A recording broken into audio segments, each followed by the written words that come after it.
Nggih, selamat pagi Bu Devi. Halonya gimana Bu? Mendung ya? Nggih. Kebetulan SD saya di pucuk gunung jadi cuacanya dingin-dingin. Sering hujan nggak Bu di sini? Nggih. Jadi tiap pukul 10 itu sering hujan Bu kalau musim penghujan. Oh, Nggih. memang ini sudah musim penghujan. Mungkin kalau di sini lebih istilahnya lebih sering mungkin di sini. Kalau di tempat saya ya jarang-jarang Bu. Terima kasih Bu Ita. Kita hari ini melakukan pendampingan ketiga. Alhamdulillah saya sudah bisa melaksanakan atau mendampingi Bu Ita sampai detik ini.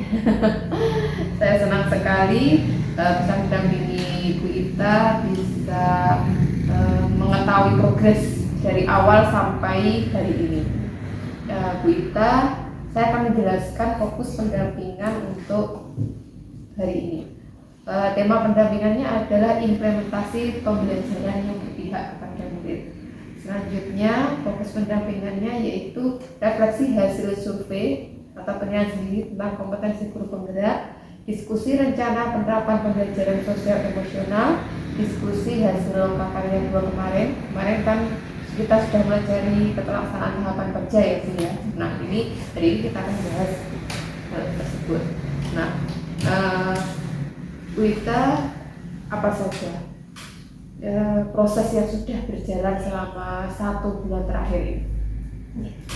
Selama 1 bulan terakhir ini saya sudah melalui pembelajaran melalui LMS, tentunya mulai dari budaya positif, kemudian di modul 2.1 tentang pembelajaran diferensiasi.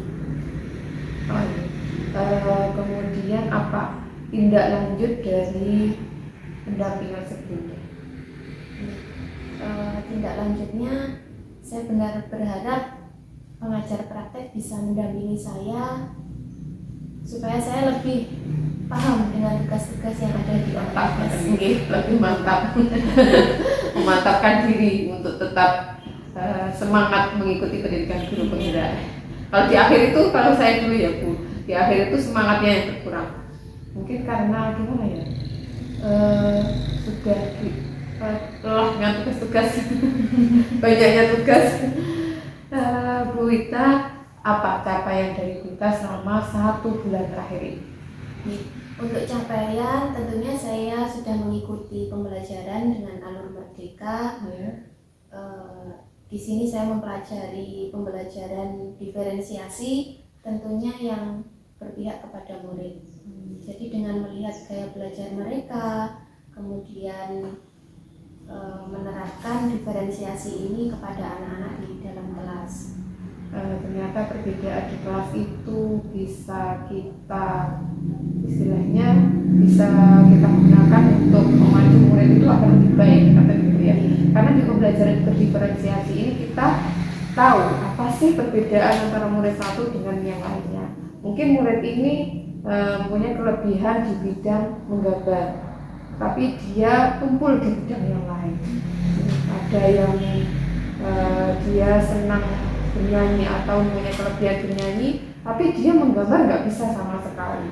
Nah, kita bisa menggunakan pembelajaran berdiferensiasi ini agar murid yang memiliki kelebihan di bidang audiotori atau mempunyai kelebihan di bidang visual atau dia mempunyai kelebihan di bidang kinestetik bisa memacu mereka untuk menjadi yang lebih baik. Memang di awal-awal itu gimana sih kita menerapkan pembelajaran berdiferensiasi? Kita pasti agak ribet gitu ya Bu ya. Memang karena butuh persiapan, butuh istilahnya proses yang lama untuk menentukan atau memetakan gaya belajar murid tadi. Tapi nggak apa-apa, dengan proses yang lama tadi nanti Bu Ita akan memahami lebih dalam karakter dari murid-murid masing-masing murid dari Bu Ita. Terima kasih atas kemajuan atau apa yang sudah diselesaikan Ibu Ita kemarin selama 1 bulan ini. Selanjutnya kita akan masuk ke pertanyaan inti ya Bu ya.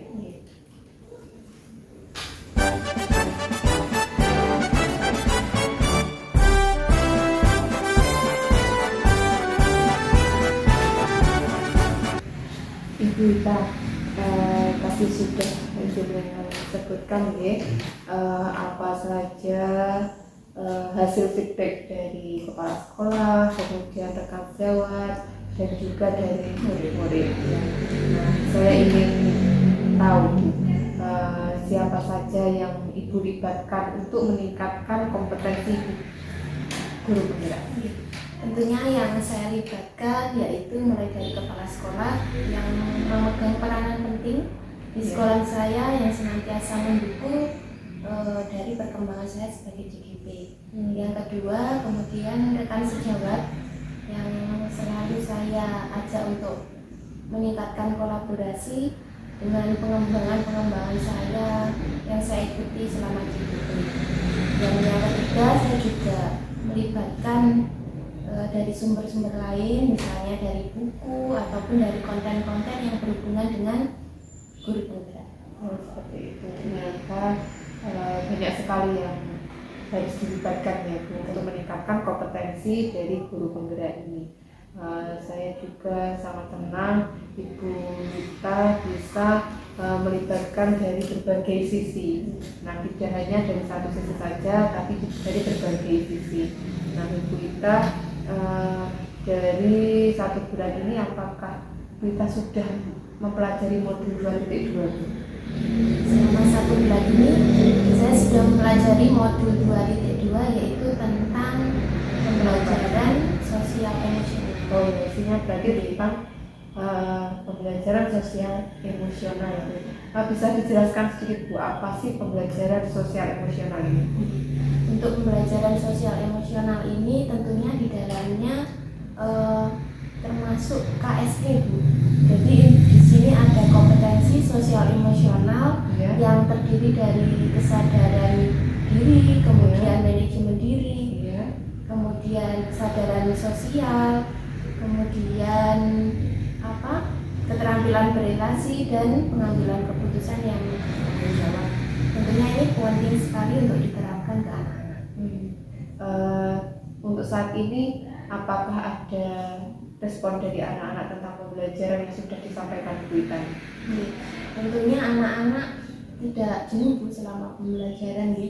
Jadi saya bisa mengetahui emosional anak-anak ketika pembelajaran itu seperti apa, perasaan mereka ketika datang ke kelas itu seperti apa, apakah mereka sedih datang ke sekolah, apakah mereka senang. Jadi saya dari penerapan modul ini benar-benar bermanfaat dengan melihat kesiapan emosional anak-anak di dalam kelas. Berarti kita bisa melihat apa sih yang dirasakan oleh anak-anak ketika berinteraksi dengan kita di kelas.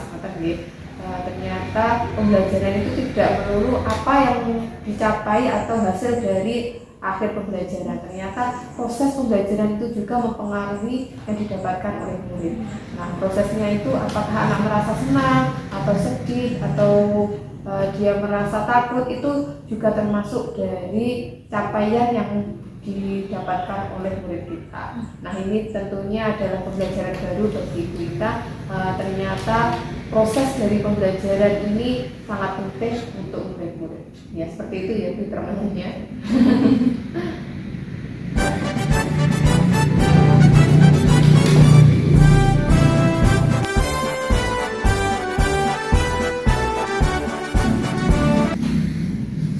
Alhamdulillah Bu Ita hari ini sudah sampai di penghujung akhir pendampingan. Ya, Ibu Ita, hal menarik apa dari Bu Ita dan pendampingan hari ini? Hal menarik menurut saya senang bisa bertemu bertatap muka dengan Bu Devi karena selama ini, selama pembelajaran daring itu kita bertemunya hanya sebentar Bu di angkatan udara itu. Kalau kita mau ngobrol lebih dalam itu rasanya kok tidak ada kesempatan untuk itu. Kesempatannya ketika kita intinya ketemu darat ini bahasanya Pak Edi. Ya Bu, apa yang membuat hal tersebut menarik? Selama pendampingan Bu Devi sudah memberikan wawasan, tentunya dari tugas-tugas, dari apa yang perlu kita terapkan di sekolah maupun di kelas, itu bisa memberikan wawasan kepada saya. untuk pendampingan selanjutnya apa Bu yang perlu diperbaiki? Kalau untuk diperbaiki, saya rasa tidak ada Bu, tapi alangkah lebih baiknya kalau durasi waktunya itu lebih lama. Ya, karena mumpung ini kita bertemu di Angkatan Darat, rasanya ingin sehari penuh dengan dengan tugas-tugas, dengan hal-hal yang menarik selama mengikuti CGP. Oh iya, terima kasih Ibu atas apa yang sudah disampaikan Ibu Ita hari ini juga. Terima kasih atas buku-bukunya dari Ibu Ita. Mohon maaf jika saya kesini selalu merepotkan ya Bu ya. Maaf saya merepotkan. Saya senang dikunjungi. Jadi Bu Ita, saya ingin menyampaikan yang perlu dipersiapkan untuk pendampingan individu yang keempat. Nah, yang perlu disiapkan yaitu yang pertama menyusun RPP dengan unsur diferensiasi, kompetensi sosial emosional, dan budaya positif. Kemudian RPP yang telah disusun oleh Ibu Ita nanti dikirimkan kepada saya untuk saya berikan umpan balik, kemudian saya serahkan lagi kepada Ibu Ita. Nah, seperti itu ya Bu ya. Nanti setelah saya serahkan Bu Ita nanti dilakukan perbaikan sehingga ketika observasi kita sudah siap. Dan untuk selanjutnya kita memerlukan penetapan jadwal pelaksanaan observasi pembelajaran dengan Ibu Ita ya. Kita nanti koordinasi dulu untuk melakukan observasi di kelas. Nah, nanti observasinya minimal 2 jam pelajaran. Mungkin bisa lebih, tapi ya kita kondisional saja Bu. Nanti kan paling tidak kita sudah memenuhi 2 jam pelajaran. Nah, seperti itu yang perlu kita sepakati sebelum melakukan pendampingan kami. Nah, setelah saya sampaikan ini nanti bisa dipersiapkan, dan karena sudah siang ini Bu ya, saya juga ada kegiatan lain. Saya mohon undur diri dan terima kasih segala yang sudah dipersiapkan Ibu Ita tadi. Mohon maaf ini bajunya dari kemarin saya tidak ganti. Gak apa-apa ya Bu ya. Kemarin di tempatnya Bu Suni saya pakai ini, terus nggak tahu hari ini kok saya pakai ini lagi. Mohon maaf. Saya juga terima kasih. Saya undur diri. Saya akhiri. Selamat siang Ibu ya. Selamat siang. Terima kasih Bu Devi.